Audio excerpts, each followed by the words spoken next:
여러분, 이런 분 주변에 계시죠? 매일 제일 늦게 퇴근하고요. 팀에서 제일 성실하고 보고서 하나 틀린 적이 없는 사람인데 정작 승진 발표가 나면 이름이 없는 사람.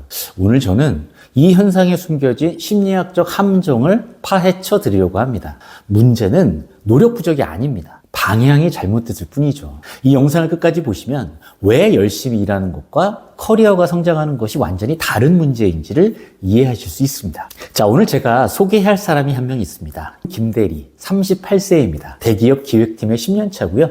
매년 성과평가에서 B+를 놓친 적이 없습니다. 팀에서 보고서를 가장 꼼꼼하게 쓰고요. 야근은 당연한 일상. 어떤 업무가 들어와도 야, 김대리에게 맡기면 된다. 이런 말을 듣는 사람이죠. 그런데 올해도 승진에는 없었습니다. 3년째죠. 대신 승진한 사람은 동기였던 박 과장. 김대리 눈에는 일을 그렇게 열심히 하는 것 같지가 않습니다. 보고서 퀄리티도 김대리만 못하죠. 하지만 박 과장은 회의에서 항상 눈에 띄는 한마디를 던지고 위에 분들은 그를 잠재력 있는 인재로 봅니다. 김대리는 억울하죠. 아니, 나는 이 조직에 몸바쳐 일했는데 왜 승진자 명단에 내 이름이 없는 거지? 여러분 혹시 이 감정 느껴보신 적이 있으실까요? 만약에 그렇다면 오늘 이 영상은 여러분을 위한 겁니다. 김대리의 문제는 노력이 부족해서가 아니고요. 오늘 제가 설명할 3가지 착각 때문입니다. 첫째, 열심히 하면 저절로 인정받는다라는 착각입니다. 조직심리학자 빅터 브룸은 기대의 이론이라는 것을 이야기합니다. 사람이 노력을 투자하는 방식을 이렇게 설명하죠. 노력을 하면 성과를 얻고 성과가 나오면 보상을 받는다. 이 3단계가 연결되어야 비로소 동기부여가 작동하고 커리어도 움직인다라는 것입니다. 그런데 놀랍게도요, 많은 직장인들이 이 3단계 중에 첫 번째 단계만 죽도록 합니다. 내 노력이 실제로 어떤 성과로 평가받고 있는지, 그 성과가 조직 안에서 어떻게 읽혀지는지 확인하지 않습니다. 김대리가 딱 이 경우죠. 야근하고 보고서를 완성하는 것, 즉 업무 실행에는 완벽합니다. 하지만 그 실행이 조직에서 어떤 성과로 평가받는지, 그 평가가 어떤 경로로 승진으로 연결되는지를 전혀 파악하지 못했습니다. 열심히 하는 것 그 자체는 틀리지 않습니다. 하지만 열심히 하는 것만으로는 부족하죠. 이게 첫 번째 착각입니다. 두 번째 착각, 성과가 나면 보상도 자동으로 따라온다입니다. 자, 김대리 얘기로 다시 돌아가 봅시다. 김대리는 노력도 합니다. 그리고 성과도 납니다. 보고서 퀄리티는 팀 최고죠. 기대 이론의 첫 번째 연결고리, 노력에서 성과는 완벽하게 작동하고 있습니다. 그렇다면 왜 커리어는 3년째 제자리일까요? 문제는 두 번째 연결고리에 있습니다. 바로 성과와 보상 사이입니다. 김대리는 이렇게 생각하죠. 내가 성과를 내고 있으니 승진이나 인정은 자연스럽게 따라오겠지. 하지만 현실은 다릅니다. 조직이 성과를 평가하는 기준과 보상, 즉 승진이나 인정을 결정하는 기준은 늘 똑같지가 않습니다. 성과는 측정됩니다. 보고서 완성도, 업무 처리 속도, 오류 없음, 이런 건 눈에 보이고 수치로 잡히죠. 그런데 보상, 특히 승진은 다른 질문에 대한 답입니다. 이 사람을 더 큰 자리에 앉혀도 되는가? 이 질문에 답하기 위해서 조직이 보는 것은 지금의 성과 수치만이 아닙니다. 플러스에서 그 사람이 조직 안에서 어떻게 인식되고 있는가, 어떤 가능성으로 읽히고 있는가입니다. 김대리는 성과를 냈습니다. 하지만 조직이 그를 승진시켜도 될 사람으로 읽게 만드는 신호를 보내지는 못했던 것이죠. 성과와 보상 사이에는 자동 연결 장치가 없습니다. 누군가가 그 다리를 놓아야 하죠. 그리고 그 다리를 놓는 사람은 팀장도 회사도 아닌 바로 당사자 본인입니다. 이게 바로 두 번째 착각의 본질이죠. 세 번째 착각, 묵묵히 열심히 하면 언젠가 알아봐 준다. 이건 많은 분들이 가장 억울해하는 부분입니다. 분명히 잘했는데, 분명히 팀에 기여했는데 왜 아무도 모르냐고. 조직 심리학에는 조직 시민 행동이라는 개념이 있습니다. 공식 KPI에는 잡히지 않지만 조직에 실질적으로 기여하는 행동들이죠. 이를테면 동료 업무를 자발적으로 도와주는 거, 팀 분위기를 챙기는 거, 누가 시키지 않아도 굳은 일을 처리하는 것. 김대리가 10년 동안 해온 일들이 딱 이겁니다. 그런데 흥미롭게도요, 이런 행동들은요, 공식 평가 시스템에는 거의 포착되지가 않습니다. 보이지 않으면 존재하지 않는 것과 같은 거죠. 자, 반면 박 과장은 어떻게 했을까요? 회의에서 한마디를 던질 때마다 자신의 기여를 명확하게 각인시켰습니다. 결과물을 보고할 때 누가 무엇을 했는지 드러냈고 자신의 이름이 결정적인 순간과 연결되도록 만들었죠. 여기서 핵심 통찰이 나옵니다. 노력의 크기보다 노력이 보이는 방식이 커리어를 결정한다라는 거죠.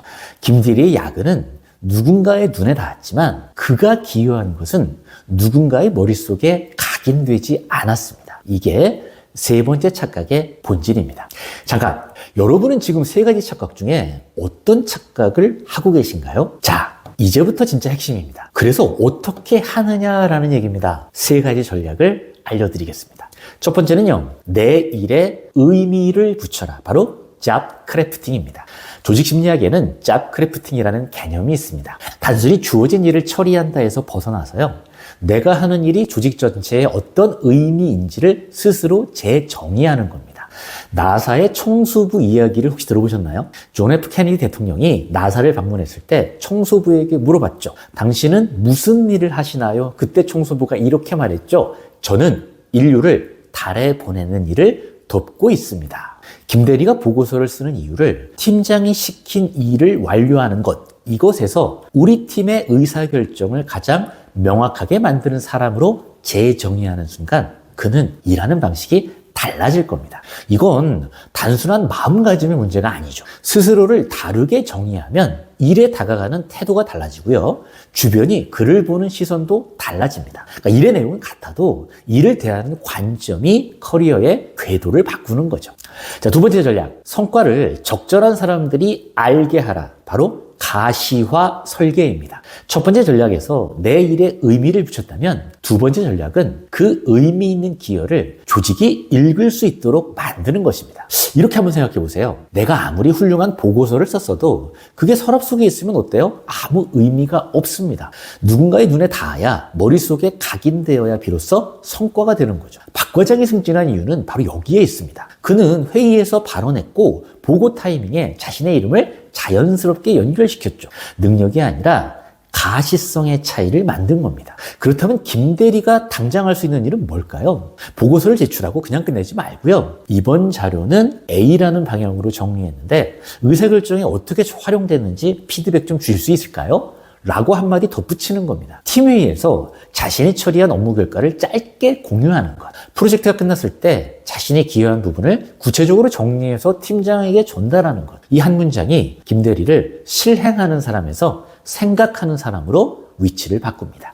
묵묵히 잘하는 것은 미덕이지만요. 조직에서 미덕은 보이지 않으면 사라집니다. 세 번째 전략, 기여를 언어화하라입니다. 이건 단순히 잘 보이는 것을 넘어서는 이야기입니다. 아담 그란트 교수의 연구를 소개해 드릴게요. 미국의 한 대학교에 기부금, 모금을 하는 콜센터가 있었습니다. 졸업생들을 대상으로 계속 연락을 해서 모교를 위해 기부를 좀 해달라라는 부분인데 대부분 졸업생들이 거절을 하겠죠. 이거에 모두 지쳐 있었습니다. 자신의 노력이 어디에 닿는지 전혀 알지 못했기 때문입니다. 그런데 이 직원들에게 자신이 모금한 돈으로 장학금을 받는 학생들을 직접 만나게 했죠.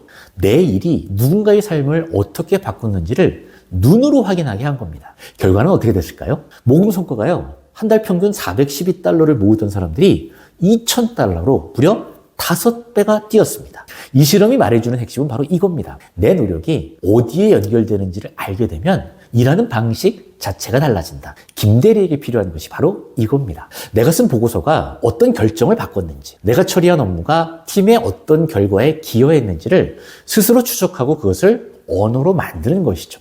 지난 분기 제가 정리한 시장 분석 자료가 이번 신제품 방향 결정에 반영했다고 들었습니다. 앞으로도 이 부분에 더 깊이 기여하고 싶습니다. 이 한 문장, 말할 수 있는 사람과 그걸 말할 수 없는 사람의 커리어는 3년 후에 완전히 달라집니다. 기여를 언어로 만드는 순간 조직은 비로소 당신의 보상 가능성을 읽기 시작합니다. 자, 오늘의 핵심을 정리해 볼까요? 우리는 세 가지 착각을 한다. 첫째, 열심히 하면 저절로 인정받는다는 착각. 노력은 필요 조건이지 충분 조건이 아닙니다. 내 노력이 어떤 성과로 평가받는지를 확인해야 됩니다. 두 번째 착각은 성과가 나면 보상도 자동으로 따라온다. 성과와 보상 사이에는 자동 연결 장치가 없습니다. 그 다리를 놓는 건 바로 본인이죠. 세 번째 착각, 묵묵히 열심히 하면 언젠가 알아봐 줄 것이다. 보이지 않는 기여는 조직에 존재하지 않는 것과 마찬가지입니다. 그래서 이 세 가지 착각을 깨는 것이 바로 전략입니다. 첫 번째 전략, 내 일에 의미를 붙이는 잡 크래프팅. 두 번째 전략, 성과를 적절한 사람들이 알게 하는 가시화 설계. 마지막 전략, 기여를 언어화를 통해 내 일이 닿는 곳을 추적하는 것. 자, 저는 오늘 김대리의 이야기를 했지만 사실 이 이야기는 저도 그렇고 여러분들도 한 번쯤 겪었거나 지금 겪고 있는 이야기일 겁니다. 마지막으로 여러분께 질문 하나 드리겠습니다. 지금 여러분의 직장 생활 세 가지 착각 중에 어떤 착각이 가장 크게 와닿으셨나요? 댓글로 여러분의 이야기를 들려주세요. 저는 모든 댓글을 읽고 답변을 해드리도록 하겠습니다.